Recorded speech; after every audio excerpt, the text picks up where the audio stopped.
பூஜா ஆ? உங்க அம்மாவை கூட்டிட்டு போய் முதல்ல சாப்பிட வை. ம்.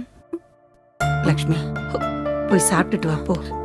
வேண்டாங்க்கா, அவர் இப்படி விட்டுட்டு எப்படிக்கா? அம்மா போம்மா, அவருக்கு தான் சரியாயிடுச்சுல்ல.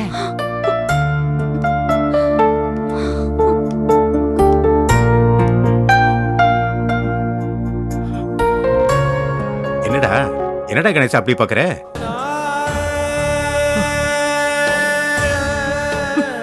ஏய் என்னாச்சுடா? சின்ன புள்ளத்தனமா கண்ணீர் விட்டுக்கிட்டு இருக்க. அண்ணே, சாந்தி நம்மளை எல்லாம் விட்டுட்டு போயிட்டான். அவ இல்லாம நான் எப்படி இருக்க போறேன்னு தெரியல. கணேசா முதல்ல அழுவுறது நிறுத்துறா.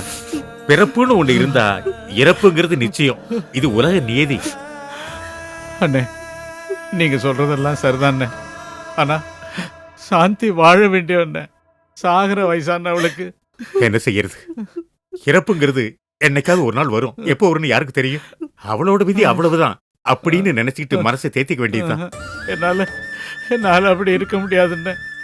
சாந்தி ஒரு நாள் இல்லைன்னா கூட என்னமோ மாறி இருக்குன்னு. அப்படி இருக்கும்போது இனிமே எப்பவுமே சாந்தி வரமாட்டா, அவளை பார்க்கவே முடியாதுங்கிறப்போ என்னால் அதை தாங்கவே முடியலன்னு. தம்பி, மனசை போட்டு குழப்பிக்காதீங்க. உங்களுக்கு நாங்கள்லாம் இருக்கோம், தைரியமா இருங்க. கணேசா, வாழ்க்கைன்னா இன்பம் துன்பம் கஷ்டம் நஷ்டம் எல்லாம் சேர்ந்தது தான்டா. நாம தான்டா இது எல்லாத்தையும் அனுபவிச்சு வாழ கத்துக்கணும். எனக்கு இப்போ வாழ்க்கையே வெறுமையா இருக்குன்னு. டேய் அண்ணன் நான் இருக்கேன்டா. நீ எதை பத்தி கவலைப்படாம தைரியமா இரு. என்ன நான் சொல்றது புரியுதா? டேய் இதை பாருடா, எதையாவது நினைச்சு மனசை போட்டு குழப்பிக்காத. நல்ல ரெஸ்ட் எடு. நாங்க கொஞ்சம் வெளியே இருக்கோம். என்ன வாசுபு போலாம். நீங்க தைரியமா இருங்க தம்பி, எதை பத்தி யோசிக்காதீங்க. நாங்க இங்கேயே தான் இருக்கோம்.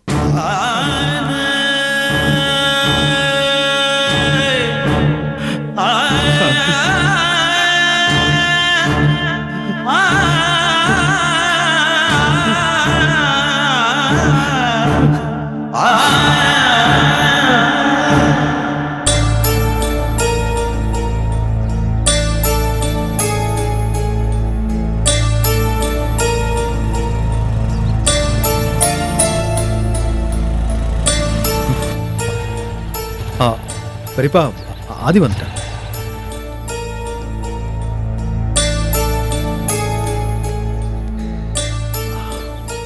சாரி சார், வர வரல ஃப்ரெண்டை பார்த்து லேட் ஆயிடுச்சு. பரவாயில்ல ஆதி, இவர் தான் எங்கள் பெரியப்பா. Hello sir. Hello Aadhi. Nice meeting you. Nice meeting you. சொல்லுங்கள் சார், ஏதோ பேசணும்னு சொல்லி வர சொன்னீங்க, இப்படி அமைதியாக இருக்கீங்க, என்ன விஷயம்? பெரியப்பா, ஆதிக்கிட்ட ஏதோ கேட்கணும்னு சொன்னீங்களே, கேளுங்க. ஆதி சொல்லுங்கள் சார். விஸ்வநாதன் எங்ககிட்ட சொல்லாத பல விஷயங்களை கூட உங்ககிட்ட சொல்லியிருப்பான். உங்ககிட்ட சில விஷயங்களை கேட்கணும்னு ஆசைப்படுறேன். கேளுங்க சார், எனக்கு தெரிஞ்ச நான் சொல்கிறேன். விஸ்வநாதன் தான் செய்யாத கொலைக்கு தண்டனை அனுபவிச்சுட்டு இருக்கான். அது உனக்கு தெரியும் இல்லையா? விஸ்வநாதனோட எதிரிங்க யாரோ ஒருத்தங்க தான் திட்டம் போட்டு அவனை இதில் மாட்டி விட்டுருக்காங்க. விஸ்வநாதனை கேட்டா தனக்கு எதிரிங்க யாருமே இல்லைன்னு சொல்றான். அவன் எங்கிட்டயே எதையோ மறைக்கிறான்ப்பா. எனக்கு அப்படிதான் தோணுது. தன்னோட பையனுக்கும் மருமகளுக்கும் ஏதோ ஆபத்து வரப்போகுதுன்னு தெரிஞ்சுதான் உன்னை முதலையே கேரளாக்கு அனுப்பிச்சிருக்கான். அப்படி இருக்கும்போது விஸ்வநாதன் உங்ககிட்ட எல்லா விஷயத்தையும் சொல்லியிருப்பான்ல? இல்லை சார், அவர் என்கிட்ட எதுவுமே சொன்னதில்லை, நானும் கேட்டதில்லை. உண்மையிலேயே விஸ்வநாதன் மேல உனக்கு அக்கறை இருந்தா அவன் என்ன சொன்னாங்கிறத சொல்லு. நாங்க வற்புறுத்தல. ஆதி சொல்லு, எதையும் மறைக்காத. அசோக், கம்பல் பண்ணாத. அவரா சொல்லட்டும். இல்லை சார், நான் சொல்கிறேன் சார். விஸ்வநாத் சாருக்கு அவரை அடிக்கடி மிரட்டி ஒரு ஃபோன் வரும். அதில் என்னென்னா, உன் குடும்பத்தை பழிவாங்க விடமாட்டேன்னு சொல்லி மிரட்டியிருக்காங்க. யாருன்னு தெரியுமா உனக்கு? தெரியும் சார். சொல்லு. விஸ்வநாத் சாரோட ஃப்ரெண்டு மாணிக்கம் தான் சார்.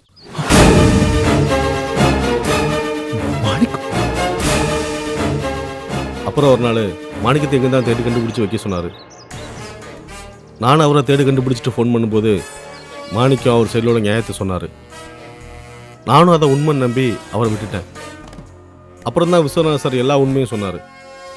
மாணிக்கத்தால் என் குடும்பத்துக்கு ஆபத்து இருக்குன்னு சொல்லிட்டு இருந்தார். அதுக்குள்ளே இப்படிலாம் நடந்து போச்சு. அதே இந்த விஷயத்த நீ போலீஸ்கிட்ட சொல்லிருக்கலாம் இல்லை? விஸ்வநாதன் சார் தான் இந்த விஷயத்தை யார்ட்டையும் சொல்ல வேண்டாம்னு சொல்லிட்டாரு. அதனால தான் மாணிக்க விஷயத்த சொல்லலை. தப்பு பண்ணிட்ட ஆதி, ரொம்ப பெரிய தப்பு பண்ணிட்ட. அன்னைக்கு நீ மட்டும் மாணிக்கத்தை பத்தின விஷயத்த சொல்லியிருந்தா இன்னைக்கு விஸ்வநாதன் ஜெயில இவ்வளவு கஷ்டப்பட்டு இருக்க மாட்டான். சரி, நடந்து போச்சு. இப்போ ஒண்ணு கெட்டு போயிடல. இந்த கேஸை நடத்திக்கிட்டு இருக்கிற ஏசிபி மாலாவை பார்த்து இப்போவாவது நீ மாணிக்கத்தை பத்தின உண்மையை சொல்லிட்டீன்னா விஸ்வநாதன் நிரபராதியா வெளியில வரதுக்கு சௌரியமா இருக்கும். அதே முடியாதுன்னு மட்டும் சொல்லிட்டாதப்பா ப்ளீஸ். ஐயோ என்ன சார் என்கிட்ட இப்படிலாம் கெஞ்சிக்கிட்டு? நான் இப்போவே ஏசிபி மாலாவை பார்த்து மாணிக்கத்தை பார்த்து எல்லா உண்மையும் அவங்க கிட்ட சொல்கிறேன் சார். நீங்கள் தைரியமாக இருங்க. தேங்க்ஸ். என்ன சார் இதுக்கெல்லாம் போய் தேங்க்ஸ் சொல்லிட்டு விடுங்க சார். தேங்க்ஸ் ஆதி. தேங்க்யூ வெரி மச் ஆதி. ஓகே சார், நான் கிளம்புறேன். நல்லது. Bye sir. பாய். தேங்க்ஸ்ப்பா. வரேன் சார். ஓகே.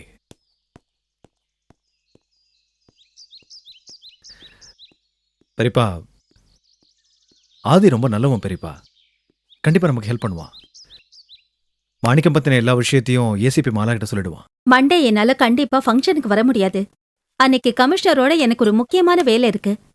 டோன்ட் வரி, இன்னொரு நாள் நான் கண்டிப்பா உங்க வீட்டுக்கு வரேன். ஓகே? இல்லம்மா, நான் கண்டிப்பா இந்த வாட்டி வருவேன். ஓகே, பாய். மேடம். வாங்க மிஸ்டர் ஆதி, ப்ளீஸ் கம், உட்காருங்க. Thank you madam. சொல்லுங்க, ஏதாவது புது பிரச்சனையா? அப்படிலாம் ஒன்றும் இல்லை மேடம். எனக்கு தெரிஞ்ச சில விஷயங்களை உங்ககிட்ட சொல்லிட்டு போகலான்னு வந்தேன். உங்களுக்கு தெரிஞ்ச விஷயமா? எதை பத்தி சொல்றீங்க? சாந்தி கொலை கேஸில் விஸ்வநாதன் சாரை அரெஸ்ட் பண்ணி வச்சிருக்கீங்கல்ல. விஸ்வநாத் சார் அந்த கொலையை செய்யலைன்னு என்னால் உறுதியாக சொல்ல முடியும் மேடம். அப்போ விஸ்வநாதன் தான் கொலை பண்ணதா எங்களுக்கு கிடைச்ச ஆதாரம் இல்ல, பொய்ன்னு சொல்றீங்களா? கண்டிப்பாக மேடம். ஆமா, இந்த விஷயத்தை நீங்க ஏன் எங்ககிட்ட முதல்லயே சொல்லல? அதுக்கும் காரணம் இருக்கு மேடம். விஸ்வநாதன் சார் தான் எது நடந்தாலும் இந்த விஷயத்தை வெளியே சொல்ல வேண்டான்னு என்கிட்ட சொல்லியிருந்தாரு. மேடம், விஸ்வநாத் சாருக்கு அடிக்கடி ஒரு மிரட்டல் கால் வந்துட்டே இருந்துச்சு. அந்த மிரட்டல் கால் பண்ணது வேற யாரும் இல்லை, விஸ்வநாத் சாரோட ஃப்ரெண்டு மாணிக்கம் தான். அவர் தான் அடிக்கடி ஃபோன் பண்ணி மிரட்டி சாந்தியும் கௌதமியும் கொலை செய்ய போறதா சொல்லிட்டு இருந்தாரு. ஆமா, விஸ்வநாதன் ஏன் இதெல்லாம் போலீஸ் கிட்ட சொல்லவே இல்ல? அதான் எனக்கும் தெரியல மேடம். எனக்குன்னு இந்த கொலை கேஸில் மாணிக்கத்துக்கு மேலே சந்தேகமாக இருக்கு. ACP Mala here. நீங்க யார் பேசுறது? வாட்? அப்போ உண்மையான குற்றவாளி யாரு?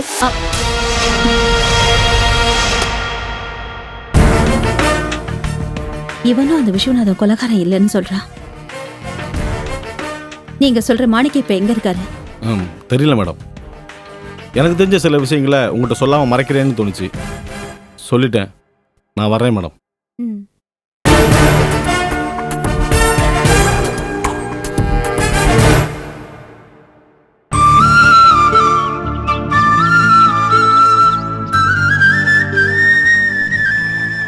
லெஃப்ட் சைடில் மோட்டர் பைக் தாண்டி நிறுத்துங்க ஓரமா. சரி சார். இங்கே தான்.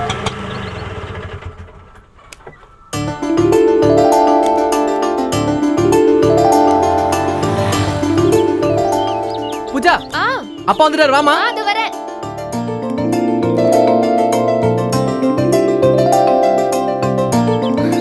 அப்பா. இதை வைக்குமா? வாங்கப்பா. பார்த்து மெல்ல. அம்மா. பூஜா.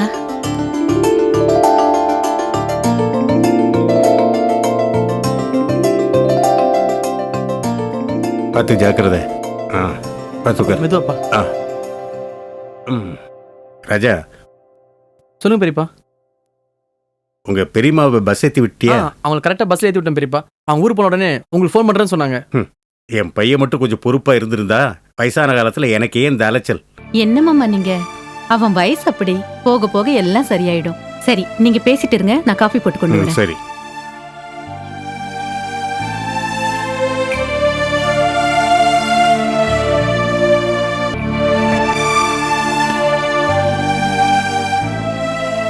பூஜா பால் வாங்கி வச்சிருக்கியா?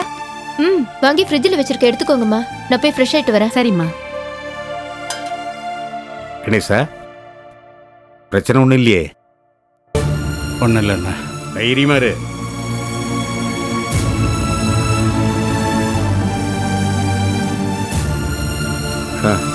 பார்த்து பார்த்து.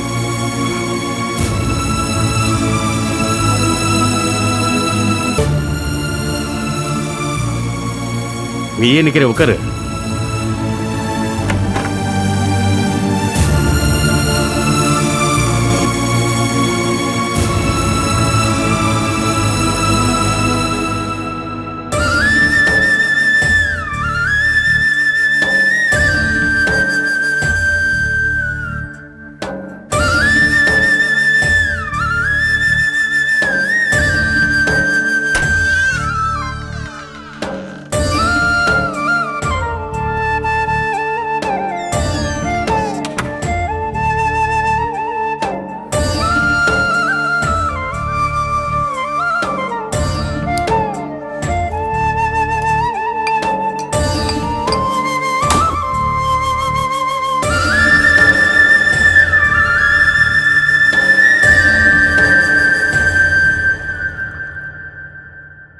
என்னம்மா, ரெடியா? ஆ. கூட நான் எடுத்துட்டு போறேன். நீ கொண்டு போறியா? கொடு.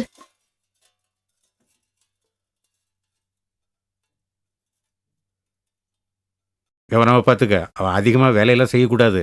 ரொம்ப ரெஸ்ட் எடுத்துக்கணும். அதனால நீ தான் பொறுப்பா எல்லாத்தையும் நல்லபடியா சரி கவனிச்சுக்கணும். பெரியப்பா. வேலைகள்னு அங்கங்க ஓடிக்கிட்டு இருக்காத, புரியுதா? இல்ல பெரியப்பா. உங்க அண்ணன் தான் உருப்படாம போயிட்டான். அம்மா இல்ல எங்க இருக்கான்னு பெரியப்பா. தகவல் தெரிஞ்சுதா? இல்ல பெரியப்பா, அண்ணா எங்க இருக்காருன்னு தெரியல. அவர் ஃபோன் நம்பரும் கிடைக்கல. அப்பா எங்க? அது ஆ, பாத்ரூம் அப்பா உள்ள. போயிருப்பான். அங்க வச்சிருமா. கொடு. நான் சொன்னதெல்லாம் ஞாபகத்துல வச்சுக்க. சரி பெரியப்பா. பொறுப்பா நடந்துக்க.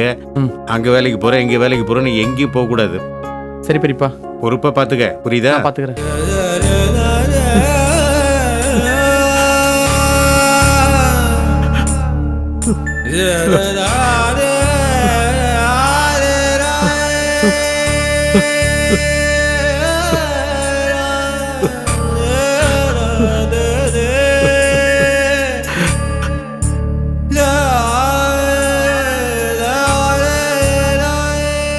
எங்க போனா? பாத்ரூம் போயிருப்பான்னு நினைச்சேன். இவ்வளவு நேரமாவது. வா போலாம்.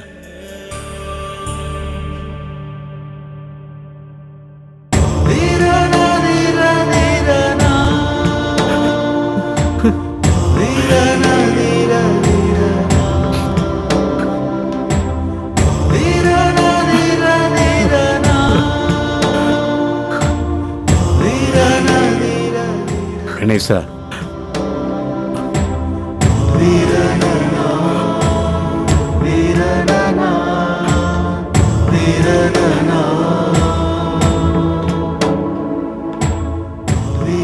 நடந்தது நடந்து போச்சு.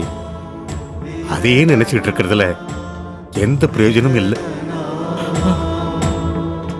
நாம கொடுத்து வச்சது அவ்வளவுதான்ப்பா. அண்ணே, என் சாந்தி, என் சாந்திய என்னால எப்படி நான் மறக்க முடியும்? மறந்து தான்பா ஆகணும். இந்த உலகத்துல எதுவுமே நிரந்தரம் இல்லை. எல்லாரும் என்னைக்காவது ஒரு நாள் போய் சேர்ந்துதானே ஆகணும். இல்லைண்ணே, நீங்க என்னதான் சொன்னாலும் என்னால என்ன சமாதானப்படுத்திக்க முடியல. என் சாந்தியோட இழப்ப என்னால தாங்கிக்க முடியலன்னு தாங்கிக்க முடியல. கணேசா, எங்களால மட்டும் சாந்தியோட இழப்பை தாங்கிக்க முடியும் நினைக்கிறேன். அவ உனக்கு மட்டும் மகை இல்லடா, எனக்கு மகை. அப்பா ரொம்ப எமோஷனல் ஆகாதீங்கப்பா. இந்த நேரத்துல தான் நீங்க தைரியமா இருக்கணும்ப்பா. எப்ப பார்த்தாலும் அழுதுட்டு இருக்கிறது உங்க உடம்புக்கு நல்லது இல்லப்பா. ஆமா கணேசா, நீ செய்ய வேண்டிய கடமைன்னு ஒண்ணு இருக்கு. அதை எப்படி செய்யலான்னு பாக்குறத விட்டுட்டு இப்படி அழுதுகிட்டு இருந்தா அவ ஆத்மா எப்படிப்பா சாந்தி அடையும்? சாந்திக்கு நீ காரியம் பண்ணணும்ப்பா. அண்ணே, அவ உயிரோட இருந்து எனக்கு பண்ண வேண்டிய காரியத்தை இப்ப நான் அவளுக்கு பண்ண வேண்டியதா போச்சு. எனக்கு வந்த இந்த நிலைமை யாருக்குமே வரக்கூடாதுன்னு, வரவே கூடாது. ஏய் கணேசா, நீ அழுவுறது பார்த்துட்டு லட்சுமி பசங்களை அழுவுறாங்க பாரு. அவங்களுக்கு ஒன்ன விட்டா வேற யாருப்பா இருக்காங்க? யாரு இருக்காங்க? அப்பா அப்பா தைரியமா இருங்கப்பா. அப்பா நாங்க எல்லாரும் இருக்கோம்லப்பா. முடியலையம்மா. அப்பா நீங்க அழக்கூடாதுப்பா.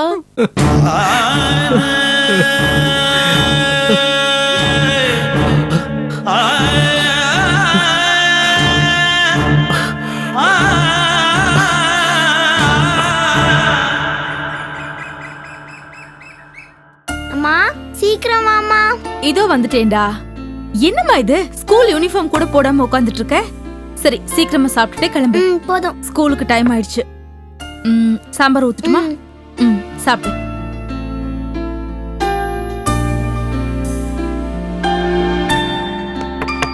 Excuse me.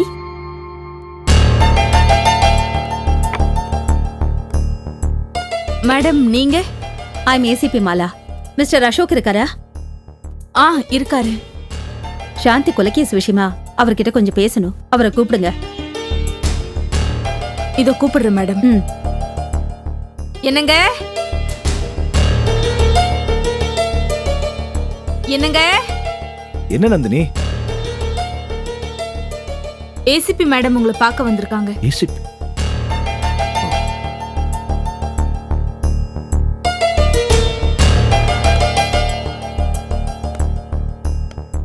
ஹலோ. ஹலோ. வணக்கங்க. வணக்கம். இந்த கேஸ்ல ஏதாவது இன்ஃபர்மேஷன் கிடைச்சதா? அத பத்தி பேசதான் வந்திருக்கேன். சொல்லுங்க. மிஸ்டர் மாணிக்கம் உங்க வீட்டுக்கு வந்திருக்காரா? அவருக்கும் உங்க குடும்பத்துக்கும் என்ன உறவு? மாணிக்கம் சார் அப்பாவோட ஃப்ரெண்டு. அது மட்டும் தான் எங்களுக்கு தெரியும். மற்றபடி அவரை பத்தி எதுவும் சரியா தெரியாது. மேடம் உங்களுக்கு தெரியுமா? அவர் எங்க வீட்டுக்கு வரும்போது கிஃப்ட் எல்லாம் வாங்கிட்டு வந்தாரு. எல்லாருக்கும் கொடுத்து எங்களோடலாம் நின்று குரூப் போட்டோ எடுத்துக்கிட்டாரு.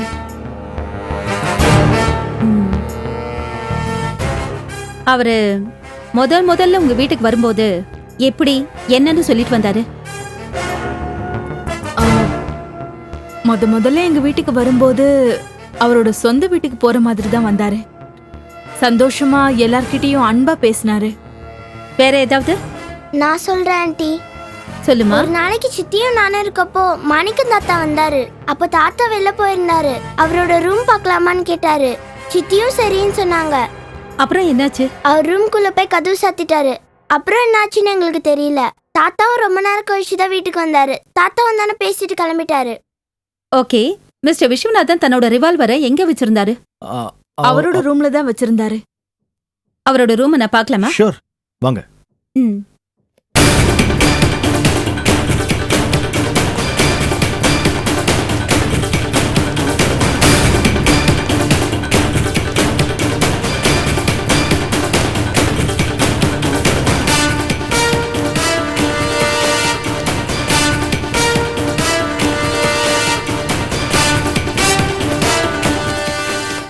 மேடம் இந்த ரூம் தான். ஓகே நான் பார்க்கறேன்.